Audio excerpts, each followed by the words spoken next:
All right, how to blah, blah, blah. Hey, how the Bible is made and how you should read it. New book I wrote. I'm making videos to summarize every chapter. This chapter, oh, it's so fun. A long time ago in a galaxy far, far away. And if you're a Star Wars fan, you know exactly what I'm talking about. That's how they all start out, with the running text screens. But here's the whole idea of this chapter. Is when you watch a Star Wars film, you don't enter that movie with the mindset of a 21st century understanding of astronomy and technology and science. No, you enter into it like knowing, like, okay, this is a universe like far away, different galaxies, different technologies, different life forms, different creatures, and you just enter into it and you watch it and you enjoy it, and like, okay, that's how this was made. When we read the scripture, we're not going forward into time, we're actually going backwards into time, and we got to do the same thing. There's several parts of our 21st Western culture mindset that we need to let go, because the fact is, and I'll start jumping into it, like 2,000 to 3,500 years ago, which is about when the scriptures were written, the Bible is written, they didn't have the education that we have. They didn't have the technology, the science, really the evolution where we've got to today. And so, of course, the Bible is going to look and sound a little different than what we're used to today. So I've mentioned this in videos past, like even astronomy. Back then, what the ancient world, I was going to say Israelites, but just the world, what they believed about our Earth. Like they believed it was, it was probably close to flat Earth theory is what they thought. They thought there was a sun that rose and set over the earth. They thought the earth stood on like four, they call it four corners, like a tabletop, four legs of a table, and that the sun would go up and rise and somehow get on the other side and rise.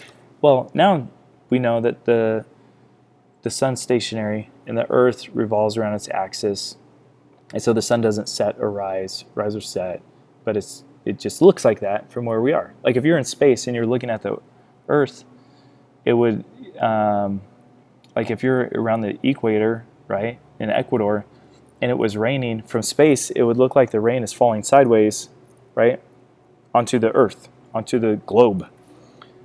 But when you're in Ecuador, it looks like it's falling from the sky down. And what is it? Well, they couldn't think that way back then because they didn't have spaceships. They didn't even have cars. So what they understood about astronomy was limited, and that comes out in their writing. World history. So believe it or not, like probably a 5th grade education in history today is more than what the experts had back 2,000 years ago. Even the awareness of other people groups on the rest of the world, that information was not accessible to the authors of the Bible. Geography, what we understand about the world in different parts of the Bible, even as Westerners, even today, unless you've been to the Middle East, it's hard to tell what that geography is like, what the climate is like. When we let go of our Western 21st century mind and try to step back into the shoes of the authors writing the scriptures, it changes our perspective, right? What else did I put down? I'm actually, my next chapter's on language, so I won't get into that now.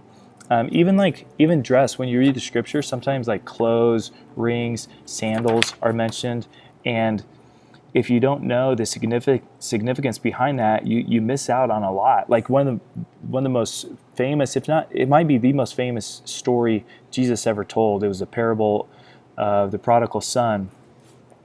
The father reinstates this guy, and he puts a robe on him, puts a ring on his finger, puts sandals on his feet, and each one of those has some huge significant meaning to them, but you have to dig a little deeper and understand some of the culture of the day to gain those those meanings or find the value behind those meanings. And culture is one that I mentioned also. Just the culture of the day is different than culture today. As a patriarchal society, it, like in Jesus' day, it's kind of a mix of Jewish culture and Roman culture, because the Romans were the world conquerors. They were holding the Israelites basically in captive, taxing them and whatnot. So the question is, how do you discover that? Because all that information isn't in the Bible. Well, two tools that I'll give you that I think are just really great. First of all, you can buy online a Bible dictionary or a Bible encyclopedia. I have a Bible dictionary.